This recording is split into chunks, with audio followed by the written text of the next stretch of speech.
Salut à tous et bienvenue dans un nouvel épisode du Show Nomade, du podcast en vidéo. Cette semaine, un agenda assez chargé. On va parler camping sauvage, un sujet qui revient souvent. Mais en fait, ça fait plusieurs semaines que j'ai pas mal de sujets qui s'emboîtent les uns entre les autres, les uns avec les autres. Il y a quelques semaines, j'avais déjà parlé des spots qu'on perd, de la van life et tout ça. Et j'aime bien approfondir ces sujets-là, même si on se répète parfois, mais c'est jamais la même chose. Et cette semaine, c'est de ça qu'on va parler. Parce que, alors que l'été est en plein essor, il y a plein de petites de choses que je remarque dans les endroits sauvages, dans les endroits moins sauvages, et de deux poids, deux mesures, un peu des applications de la loi, des choses que les autorités font, ne font pas. Et je pensais qu'on parlerait de ça aujourd'hui, mais d'abord qu'on parlerait du camping sauvage. Le camping sauvage, qu'est-ce que c'est? On a tous une définition différente du camping sauvage.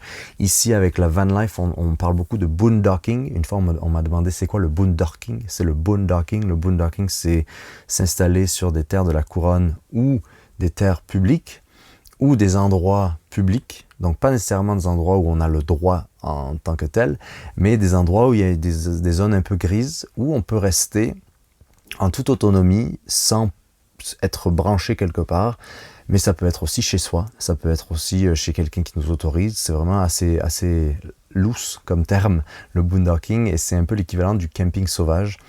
Au Québec, on parle parfois de camping rustique, ce qui est un terme plus marketing, et qui est un terme qui est souvent utilisé par les gens qui ont un camping, un site de camping qui veulent vous faire payer, mais qui n'a pas de service. C'est dans ces cas-là qu'on parle de camping rustique.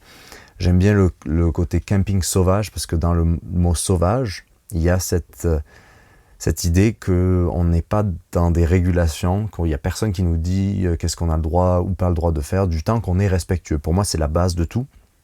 Camping sauvage, la seule règle, c'est de laisser un endroit aussi propre, voire plus propre qu'on le trouve.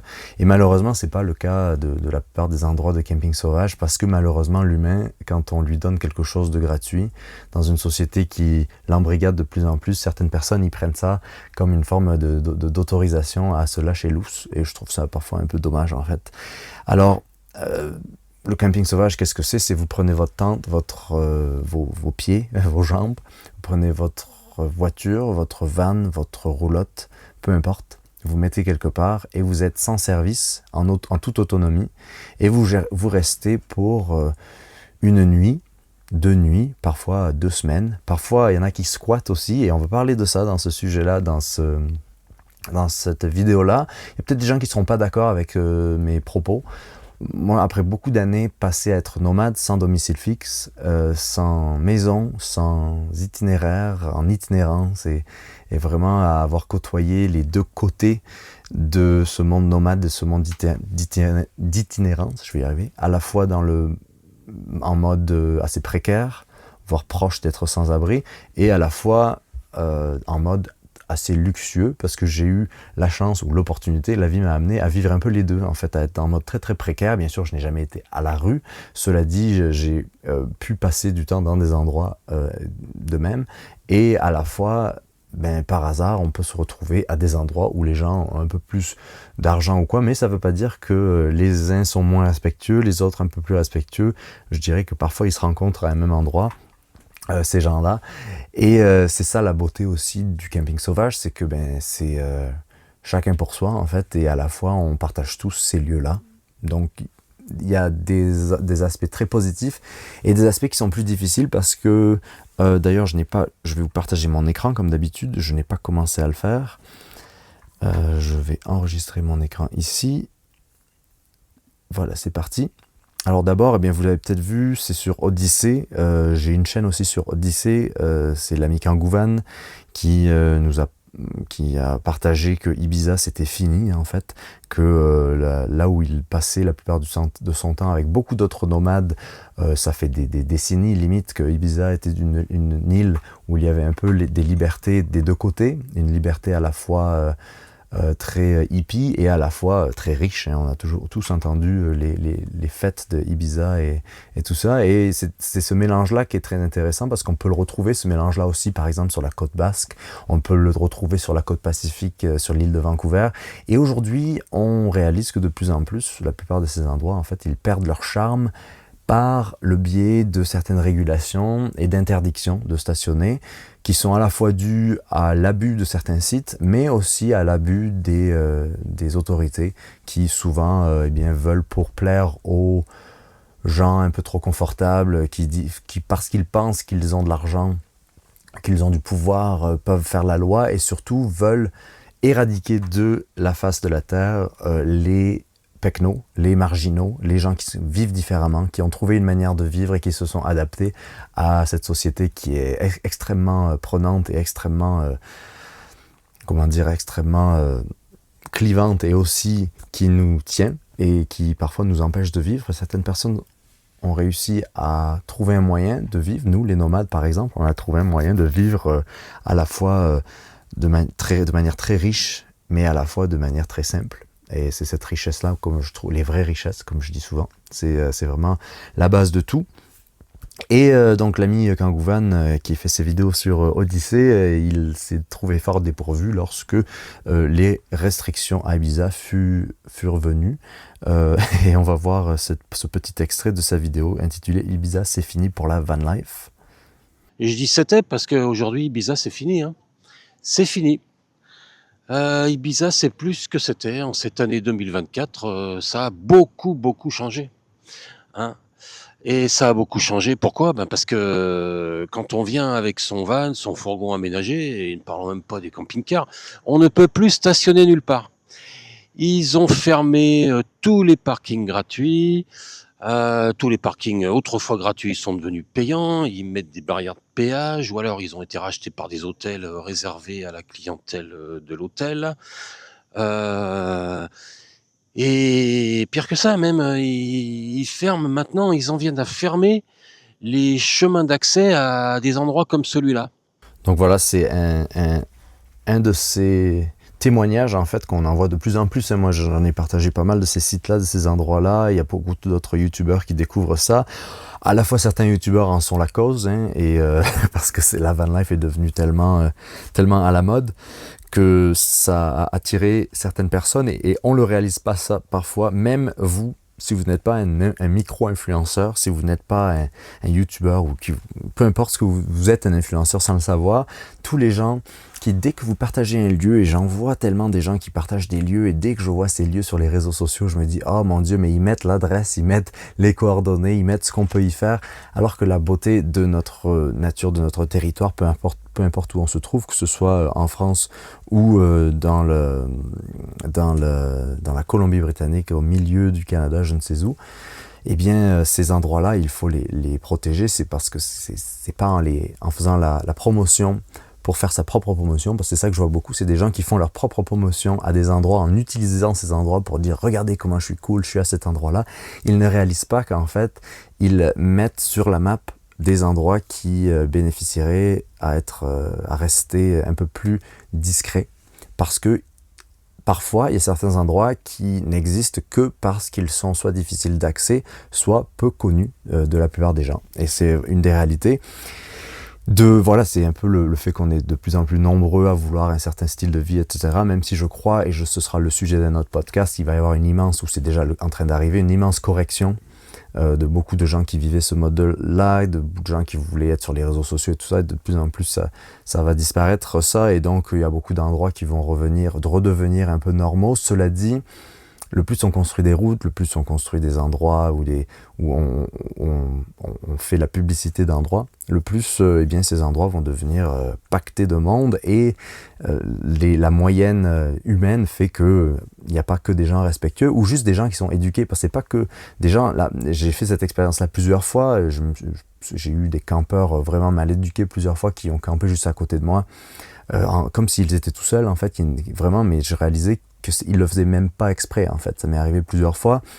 Il m'est arrivé une fois dans un coin des Kootenays dans la Colombie-Britannique à me faire presque tirer dessus par des campeurs qui se sont dit oh, c'est un champ de tir, on va tirer dessus alors que c'était un site de camping public.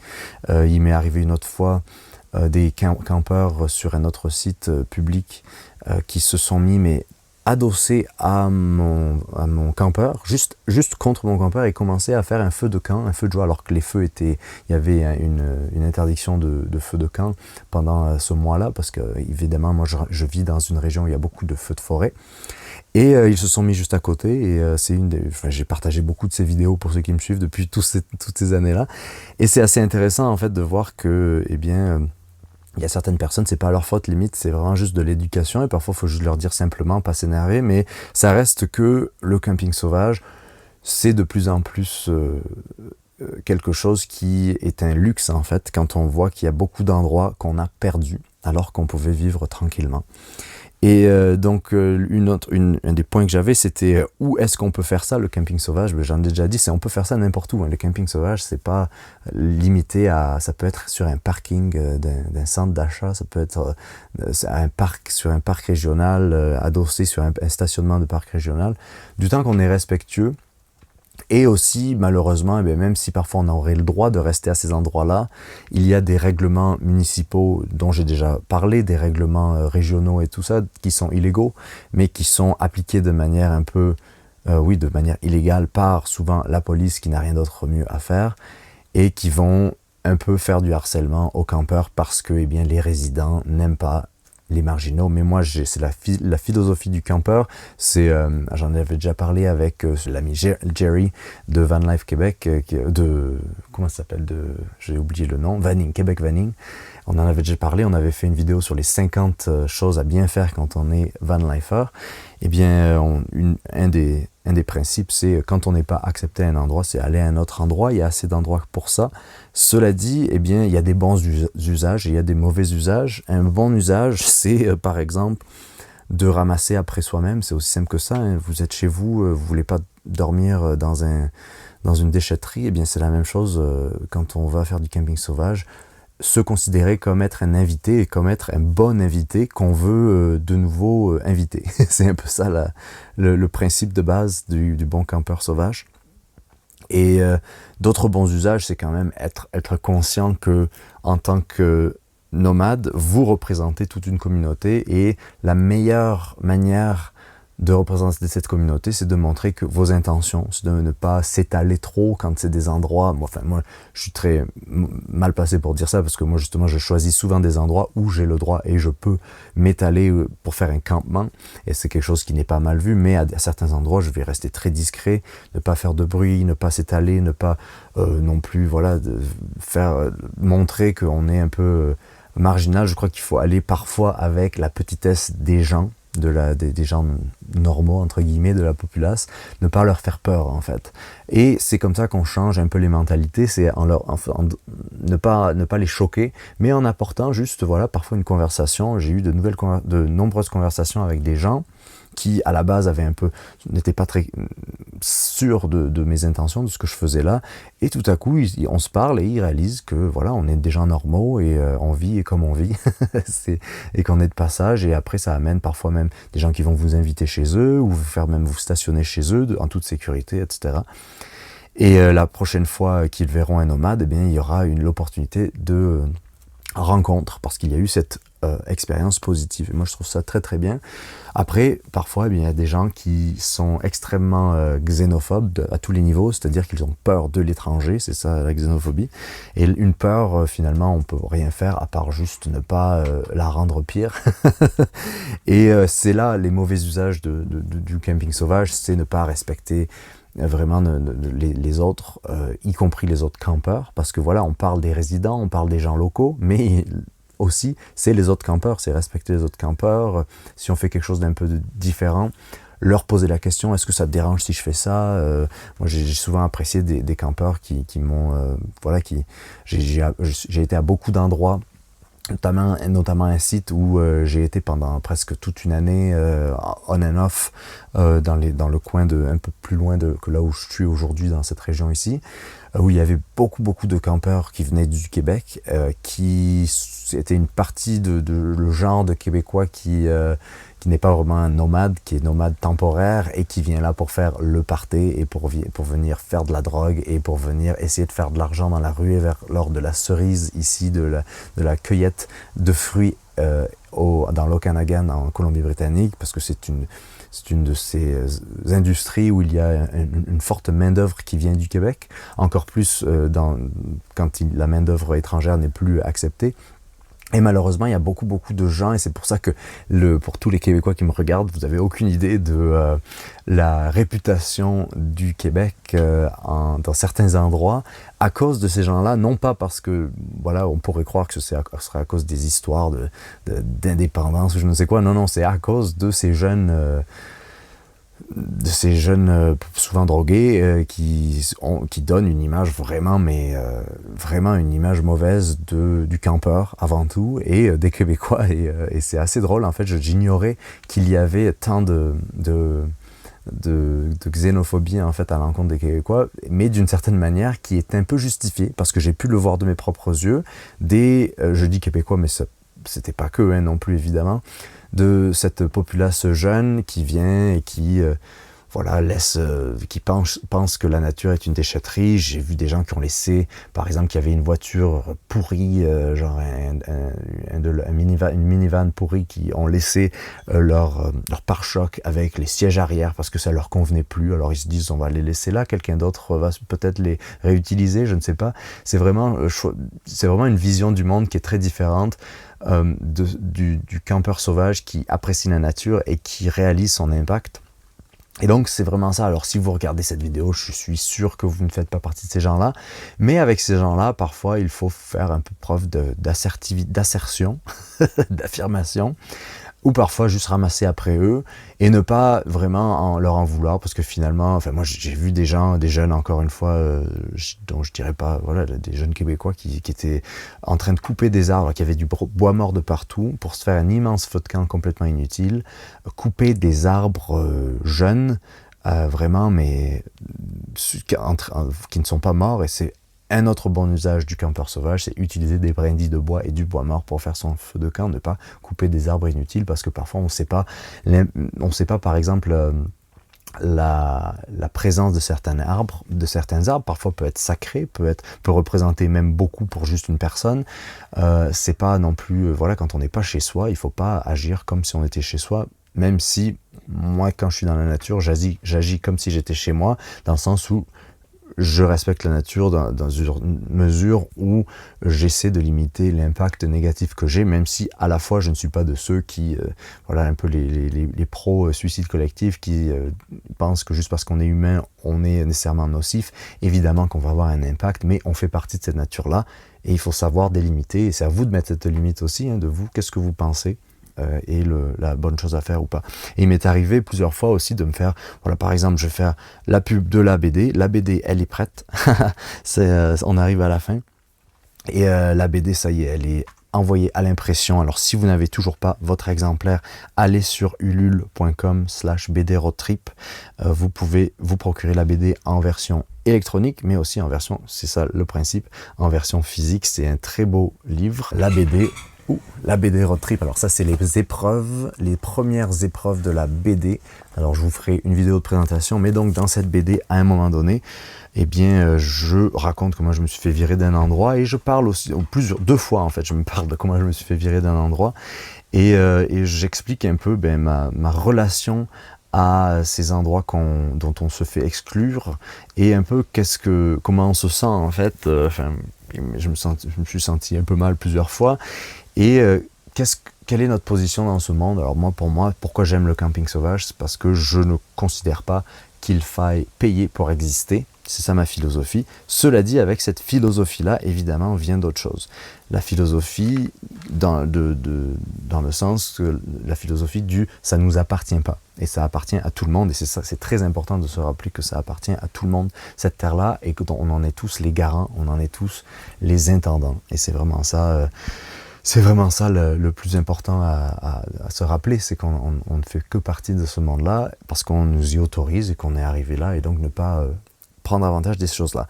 Après, ayant dit toutes ces choses-là, attendez, je retrouve mes notes. Vous ayant dit toutes ces choses-là, évidemment, il y a beaucoup de gens qui se disent, voilà, il y a moins de spots, c'est fini, c'est la fin de tout. Encore une fois, j'en parlerai peut-être dans un autre podcast. Je crois que c'est faux parce que il existe plein d'autres endroits qui ne sont pas sur les sites, sur les apps, sur les forums, etc.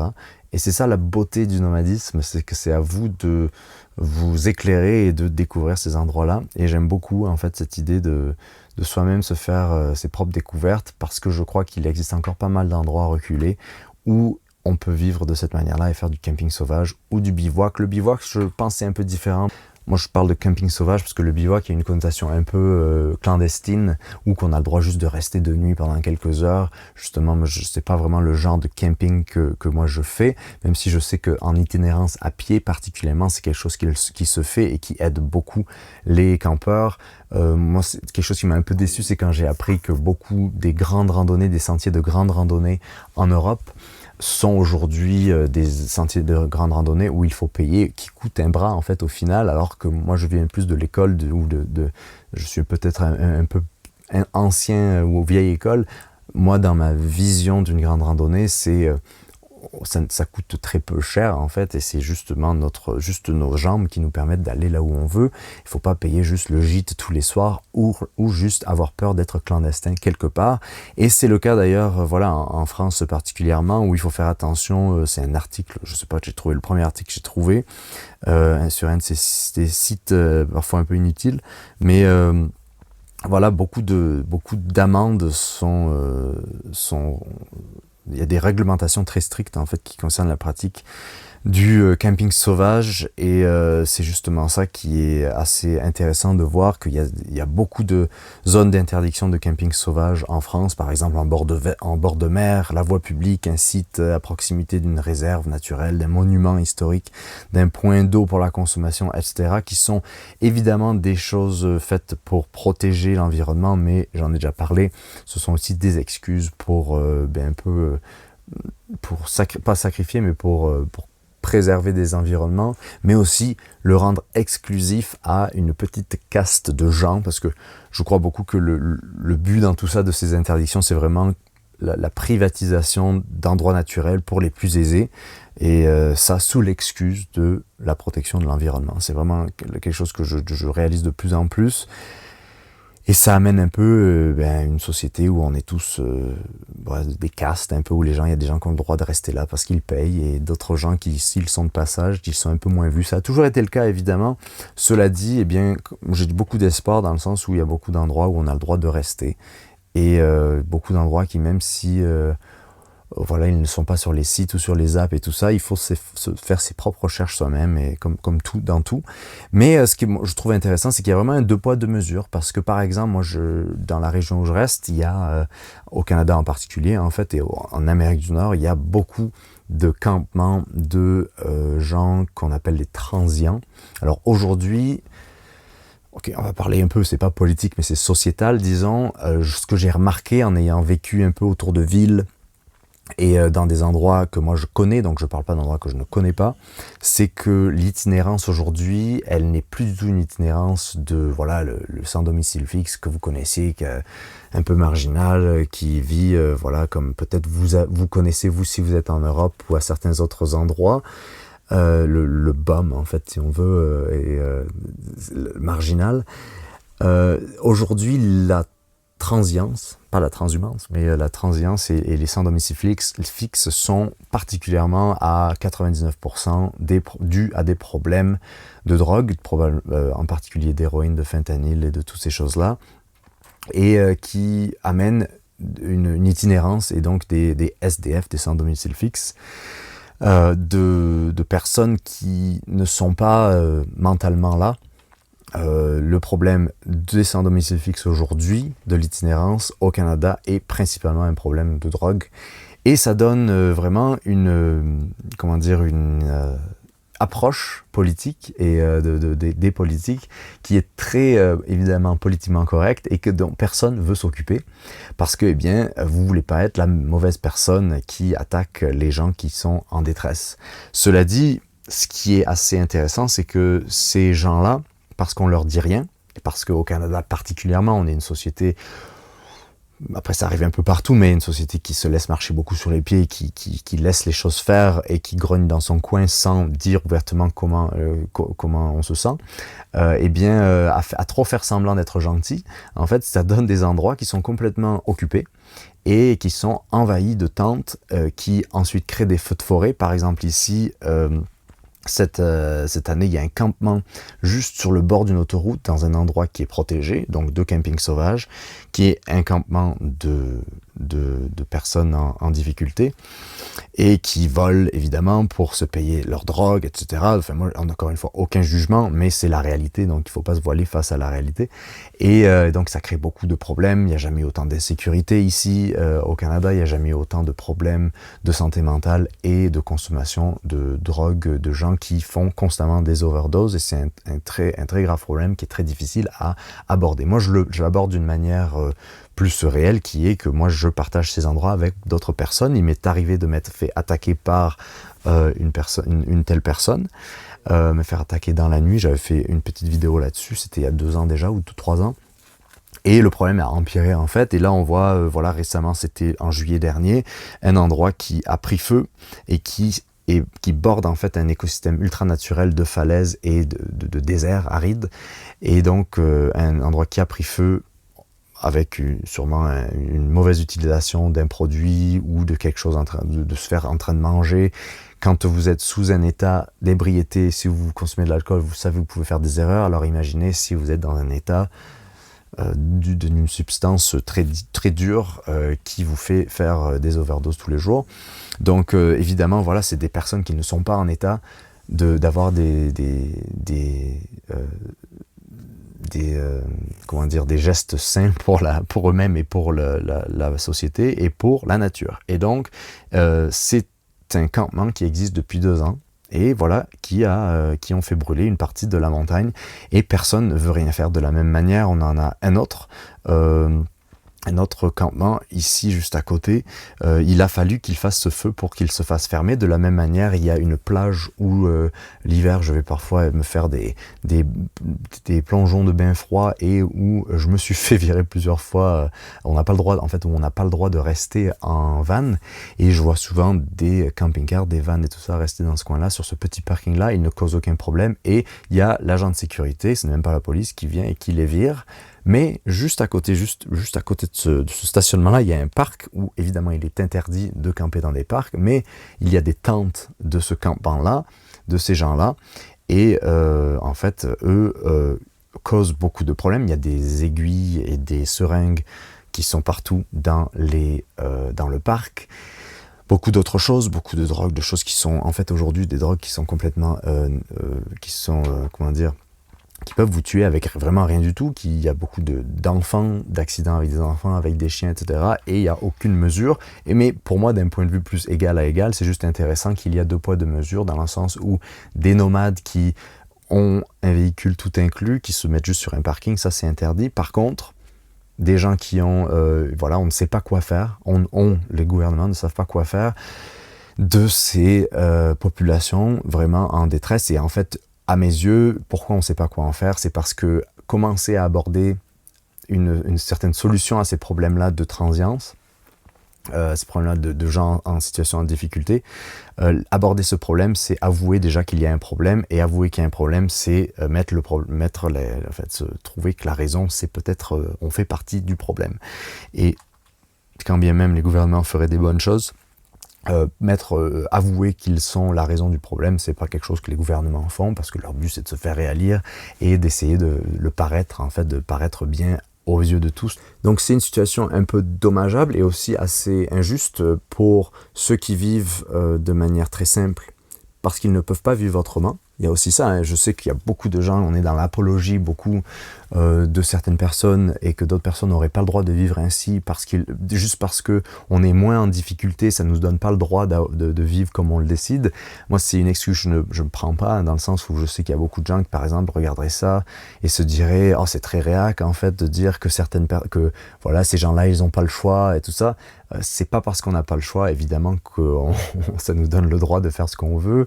Et surtout, c'est juste que c'est un problème qui n'est pas d'itinérance, c'est un problème qui est de santé mentale, qui est un problème de drogue, un problème de trafic de drogue, un problème presque international, et dont personne ne veut s'occuper. Et en fait, c'est incroyable à ce point que ce problème sociétal-là, il touche les nomades, en fait, et je trouve ça assez intéressant et aussi dommageable, parce que voilà, c'est pas une excuse, et surtout, je crois que c'est ça le problème, c'est quand personne ne dit rien. Et aujourd'hui, il y a de plus en plus de gens qui commencent à essayer de trouver des solutions, essayer d'aider, essayer aussi de lever la voix un peu, et de ne pas tomber dans l'acceptation de tout, parce que je peux vous le dire que la plupart des endroits ici où il y a des campements de gens en difficulté, eh bien, ça prend une proportion telle qu'à un moment donné, ça devient trop gros, en fait, et c'est trop gros à empêcher. Mais à la fois, évidemment, voilà, on veut pas faire la guerre, personne veut faire la guerre à quelqu'un qui est sous l'influence de l'héroïne ou quoi. Mais malheureusement, eh bien, ça a un impact, et ça détruit notre nature, et ensuite, on va créer des interdictions qui vont impacter les gens qui vivent et qui arrivent à pérenniser avec la nature. Parce que c'est pas parce qu'on n'est pas avec un problème de drogue, ou qu'on fait pas de l'héroïne ou du fentanyl ou quoi, qu'on est nécessairement riche. En fait, il y a beaucoup de gens qui n'ont pas ces problèmes-là, qui ont besoin de la vie nomade pour juste survivre. Et ça les impacte beaucoup, en fait, parce que ces endroits-là, ensuite, où il y a des campements de ces transients-là, et bien ensuite ça devient, c'est vraiment Mad Max, hein. Si vous connaissez Mad Max, ça prend vraiment des airs de Mad Max, ces endroits-là. Eh bien, ça impacte tout le monde, et c'est ça qui est assez dommage. Et vous le voyez, par exemple, ici, un article du 20 juillet 2024, donc il y a juste 2 semaines ou 3 semaines, et la Colombie-Britannique suspend un projet de loi qui établit des normes pour les injonctions contre les camps de sans-abri. Donc, le gouvernement provincial a annoncé qu'il n'appliquerait pas les changements visant à créer des normes pour les municipalités cherchant à obtenir, eh bien, protéger protéger ces endroits, et empêcher qu'il y ait des campements, parce que notre société, je peux vous le dire, et j'en parle déjà en 2018 dans ma BD, c'est vraiment une BD qui parle aussi de ces enjeux sociaux, parce que déjà en 2018, je l'avais vu, ces immenses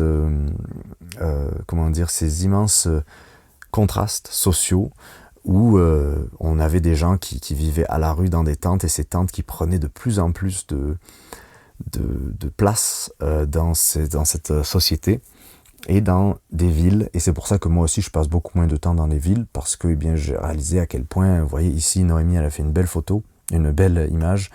Voilà, c'est un de ces campements le long de ces rues, et en fait ça devient vraiment très compliqué. Et c'est intéressant parce que, comme je disais, il y a beaucoup de nomades qui n'ont pas nécessairement besoin qui ne sont pas nécessairement riches, ou c'est pas un choix, en fait, d'être nomade, c'est parce que c'est une de ces manières qu'on a de survivre et d'être à la fois en bonne santé. Et donc c'est la cohabitation avec ces endroits-là. Donc voilà un peu un de ces sujets-là que je voulais aborder. Je sais pas s'il y avait d'autres... non, j'avais juste ce feu-là du campement, parce que c'est quelque chose qui est très proche de là où j'ai ma base. Et je trouve ça assez intéressant. Et donc le camping sauvage, alors que Léo, il est en train de... Léo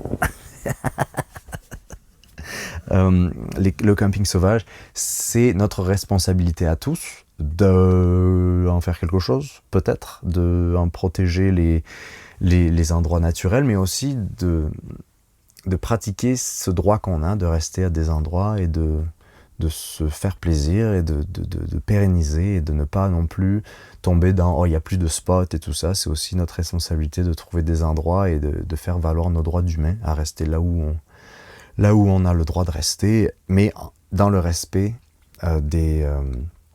de la nature, dans le respect aussi des autres et tout ça. Donc voilà, c'est de ça que je voulais parler aujourd'hui dans ce petit podcast, parce que ça faisait déjà quelques semaines que je n'avais pas fait notre podcast et ces sujets-là, je crois qu'ils sont très intéressants à aborder. Donc dites-moi vous dans les commentaires votre expérience de ça, si vous avez eu des expériences aussi de ces contrastes-là de camping sauvage où on est tous responsables à la fois évidemment et on a tous une vision différente de qu'est-ce que ça veut dire.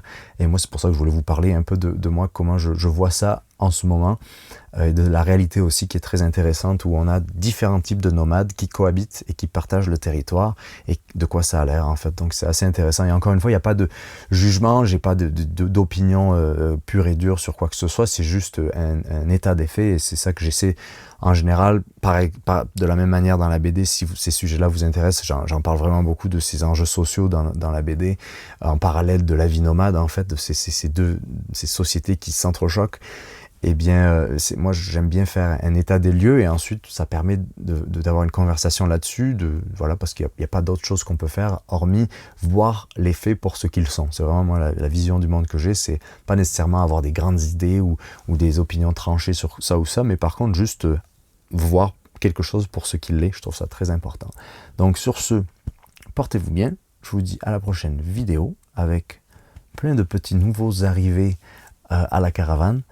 Et bien ouais, à la prochaine vidéo, portez-vous bien et à très très vite. Ciao.